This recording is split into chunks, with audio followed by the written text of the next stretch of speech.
पक्ष को छोड़िए, असदुद्दीन ओवैसी हैं। ओवैसी साहब को क्यों नहीं बनाते आप असदुद्दीन ओवैसी साहब सांप्रदायिक दंगे भड़काने की बात करते हैं। नहीं, ऐसा उनके ऊपर कोई 400 फ्रेम नहीं हुआ आज तक, कोई FIR तो नहीं हुई उनके ऊपर। कोई दिखा दीजिए FIR है कि आप हमें एक भी FIR दिखा दीजिए असदुद्दीन ओवैसी के ऊपर हुई हो। बता रहे हैं असदुद्दीन ओवैसी बढ़िया अल्टरनेट है, आप उनको बना सकते हैं प्रधानमंत्री, वो देश को चला सकते हैं बढ़िया बेहतरीन तरीके से। 2 बार पिछले चुनाव में मोदी जी जीते हैं, तब वो 0% वोट भी नहीं लेके आ पाए हैं और आप उन्हें प्रधानमंत्री की छवि में देख रहे हैं। बताइए मैडम, आपने क्वेश्चन किया था कि मोदी जी नहीं तो और कौन, तो हमने बता दिया कि असदुद्दीन ओवैसी हैं, उनके अलावा वो एक ऑप्शन है हमारे पास देश में। देश के लिए एक एक्सपीरियंस बंदा चाहिए चलाने के लिए, ऐसे नौ सीखा। तो मनमोहन सिंह जी एक्सपीरियंस बंदे थे क्या जब उनको PM बनाया गया था? उन्होंने देश के पहले PM थे क्या? वो भी तो PM बने थे, 10 साल उन्होंने राज किया। बैकअप बहुत सॉलिड था। तो असदुद्दीन ओवैसी के ऊपर क्या प्रॉब्लम, उनके साथ क्या प्रॉब्लम है बताइए? उनके अंदर क्या बैकअप नहीं है? मदरसे में बैठने वाला, मदरसे में बैठने का क्या देश चला सकता है? मदरसे में बैठने वाला क्या MP नहीं बन सकता या PM नहीं बन सकता या क्या इस देश को नहीं चला सकता? ये कहाँ लिखा है? प्रधानमंत्री की छवि के लिए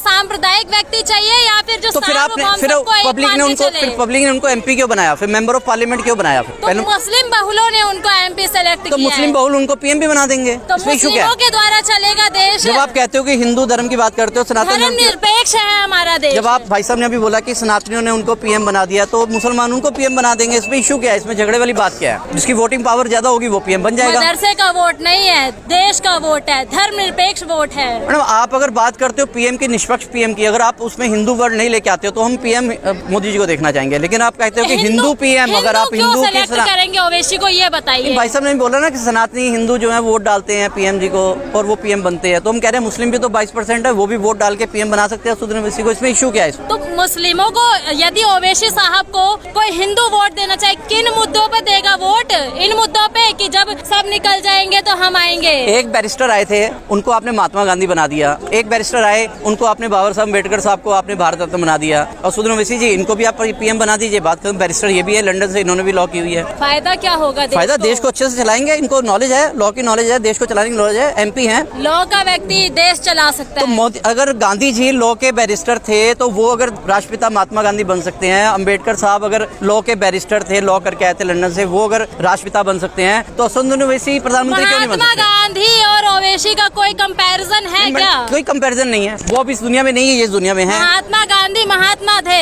ओवैसी जी एक महात्मा क्या वो संत थे क्या? वो कौन सा पीठ चलाते थे? वो देश को आजादी हरिद्वार पे तपस्या करते थे क्या? देश को आजादी दिलाई उन्होंने, महात्मा गांधी जी ने। सिखों ने आजादी नहीं दिलवाई, और सांसद के अंदर उनको सबसे अच्छा सांसद का उनको इनाम मिला हुआ है, उनको सम्मानित किया गया संसद के अंदर। सांसद तो बृजभूषण भी अच्छे घोषित किए गए थे। मैडम, उनके ऊपर अभी चार्ज फ्रेम नहीं हुआ ना, अभी तो उनको FIR हुई है, अभी तो चार्ज होगा, अभी कोर्ट डिसीजन लेगी, उसके बाद हम लोग कहेंगे। हम किसी के बारे में ऐसे नहीं कह सकते, जब तक कोर्ट बैठी है, हाई कोर्ट बैठी है, सुप्रीम कोर्ट बैठी है, जब वो कहेगी कि हाँ ये मुजरिम है तो हम मानेंगे। तो 24 के लिए आपका किस प्रकार रुख है? मैं तो असदुद्दीन ओवैसी जी को वोट दूंगा कि असदुद्दीन ओवैसी को प्रधानमंत्री बनाया जाए। सबसे बेहतरीन जो है वही लीडर है इस टाइम देश के अंदर, जो बेबाक बात करता है, जो लोगों की बात रखता है। नहीं, वो ना शामिल करें, लेकिन उनके अंदर है 22% की पॉपुलेशन है, 22% जो अपना PM बना सकती है। मुस्लिम पॉपुलेशन है 22% देश के अंदर, वो चाहे तो बना सकते हैं। सारे मुस्लिम कब वोट नहीं दे रहे हैं, दे रहे हैं। तो सारे हिंदू कौन सा मोदी जी को वोट दे रहे हैं? बहुत सनातनी धर्म यहाँ पर जो वो कहते हैं हम हिंदू है ही नहीं, जो शेड्यूल कास्ट है वो कहते हैं हम हिंदू है ही नहीं, जो सिख है वो कहते हैं हम हिंदू है ही नहीं, जो मुस्लिम है वो कहते हैं हम हिंदू है ही नहीं, जैन कहते हैं हम नहीं है, तो वो दे कौन रहा उनको वोट? कौन वोट दे रहा है उनको? बताइए, आप बताइए। PM के तौर पर आप PM के तौर पे नहीं, पहले जो है ना, पहले MP को वोट दी जाती है, PM के तौर पे नहीं दी जाती है। पहले एरिया के अंदर मेंबर ऑफ पार्लियामेंट को चुना जाता है। लोग कहते हैं ओवैसी तो भड़काते हैं। सर, वो भड़काते नहीं है, वो अपनी बात रखते हैं, बेबाक अपनी बात रखते हैं। अगर भड़काते तो उनके ऊपर चार्ज फ्रेम करो ना, आप FIR करो, उनके ऊपर डाल दो, उनको जेल के अंदर। ऐसे वक्तव्यों का क्या मतलब है कि जब मोदी चले जाएंगे, योगी चले जाएंगे, तब क्या होगा? ये तो सीधा सनातनियों को टारगेट कर रहे हैं ना। नहीं, हम सनातनियों को किसी को टारगेट नहीं कर रहे हैं, हम किसी कौम को टारगेट नहीं कर रहे हैं। हम एक बात कर रहे हैं, अगर आप बात कर रहे हैं कि मोदी जी, आपने पूछा ना उनका अल्टरनेट, उनका और कौन सा अल्टरनेट मांगा है, तो हम प्रधानमंत्री मोदी ने अपने आप को 2024 में प्रधानमंत्री घोषित कर लिया है, क्या कहेंगे इस पर? नहीं, वो तो ऑलरेडी प्रधानमंत्री हैं, प्रधानमंत्री घोषित करे ना करे क्या फर्क पड़ता है? लेकिन ये तो कॉन्स्टिट्यूशन राइट है, लोगों का जो कॉन्स्टिट्यूशन राइट है, जो वोटिंग की एक पावर है, जो भीमराव अम्बेडकर साहब ने दी थी, वो उसके बाद तय होता है कि कौन PM बनता है, कौन नहीं बनता है। प्रधानमंत्री मोदी कह रहे हैं कुलकम छिपाने के लिए विपक्ष इंडिया नाम यूज कर रही है। नहीं, इंडिया नाम यूज करना कोई से नाम बदल कोई इशू नहीं है, कोई भी नाम रख सकता है। ये देश हमारा स्वतंत्र है, कोई भी किसी नाम को भी रख सकता है। कोई उन्होंने जो उसको डिटेल में बताया INDIA है, उसका अलग मतलब बनता है क्या इंडिया। आपको घोषित करना, पहले से भविष्यवाणी करना, ठीक है? जब नहीं देखिए, अब मैं अगर घोषित कर दूं कि असदुद्दीन ओवैसी साहब जो है वो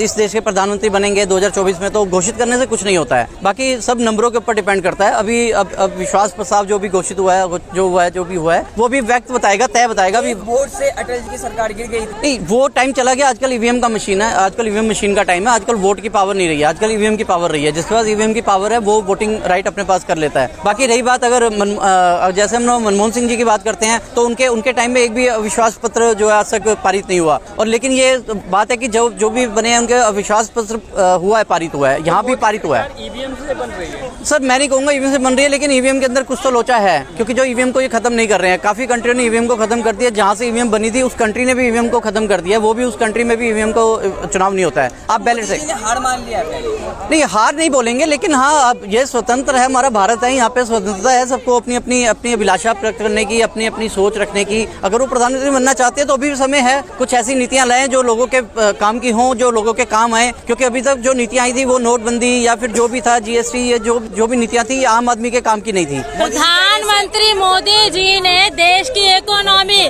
ट्रिलियंस में कर दी है। मैडम हम चाहते हैं कि हमारे मोदी जी प्रधानमंत्री बन के आए, लेकिन वो काम तो करें पब्लिक के लिए। पब्लिक को काम तो दिखे, काम दिखता नहीं है। हर हर मोदी, घर घर मोदी, मोदी जी काम कर रहे हैं। नहीं, हम भी कहें कि अल्लाह अकबर और असदुद्दीन ओवैसी को प्रधानमंत्री बनाए, ऐसे नहीं होता। अब लोग कहें, जो मुस्लिम कंट्री के मुस्लिम कहें जी अल्लाह अकबर और असदुद्दीन ओवैसी को प्रधानमंत्री बनाए, ऐसे पॉसिबल नहीं है। ठीक है, सेमी इंडिया मतलब समझा नहीं आपकी बात। ईस्ट इंडिया और आतंकवादियों से तुलना कर रहे हैं इंडिया की। नहीं सर, जो मर्जी तुलना करें, लेकिन देखिए ये कॉन्स्टिट्यूशन यहाँ पर जो हमारा जो कॉन्स्टिट्यूशन राइट है वोटिंग का, जो है जो एक वोट से जो आपने बताया कि अटल जी की सरकार गिर गई थी, ये तय करेगा, ये आम जनता तय करेगी। आम जनमानस भी कह रही है इस बार 306 से ज्यादा सीटें जिताएंगे भाजपा को। नहीं देखिए, मैं तो शायद मोदी जी को वोट नहीं दूंगा। बाकी यहाँ जो इतने लोग खड़े हैं, इतने में से आप सर्वे करिए, सभी लोग मोदी जी को वोट नहीं देते हैं। अच्छा, इंडिया के प्रति आपके क्या विचार है? इंडिया हमारा देश है, हम लोग अलायंस जो बनी है। नहीं, अलायंस जो बनी है वो देखिए एक जब तक आपका एक प्रतिशोध नहीं होगा, जो आपको चैलेंज नहीं करेगा, तब तक आप काम नहीं कर सकते हैं। ये काम करने के लिए मोदी जी को और हमारी देश के जो प्रधानमंत्री है उनको एक ज्ञापन दिया गया एक तरह से कि आप अभी भी काम करिए, अभी भी आप समय है, अभी भी आप कुछ ऐसी नीतियां लाइए जो आम आदमी के काम की हों। कह रहे हैं कि एनडीए के सामने इंडिया पैर की धूल बराबर भी नहीं मैडम है। मैं ये ऐसा कुछ नहीं बोलूंगा, पैर की धूल के बराबर है, वो जो उनका काम है वो बोलना। लेकिन मैं फिर इतना ही कहूंगा कि देश के लिए काम कीजिए। निचले स्तर के जो आदमी, जो निचले स्तर का जो आदमी है, किसान है, जो देश का जो देश के अंदर जो लगा हुआ है, जो देश को बनाने में, उनके लिए काम कीजिए। किसानों की आय दुगनी कर चुके हैं मोदी जी। नहीं, किसानों की आय दुगनी नहीं हुई है। अभी भी किसान आंदोलन हुआ था, अभी भी यहाँ पर काफी किसान आए थे। जो यहाँ पर पहलवानों का आंदोलन होता है, किसान आंदोलन वहाँ पर सबसे आगे था। किसानों ने सबसे ज्यादा उनको किया था। किसान अभी सेटिस्फाइड नहीं है, अभी सेटिस्फाइड खालिस्तानी का दर्जा दे दिया गया था उस वक्त। वो खालिस्तानी कहें, आप फिलिस्तानी कहें, कुछ भी कहें, उसके कहने से कुछ नहीं होता है। लेकिन मोदी जी ने अच्छे शासक रहे हैं। लेकिन मैं उनसे यही कहना चाहूंगा कि अगर आपको तीसरी बार अगर आपको PM बनना है तो आप अच्छे काम कीजिए।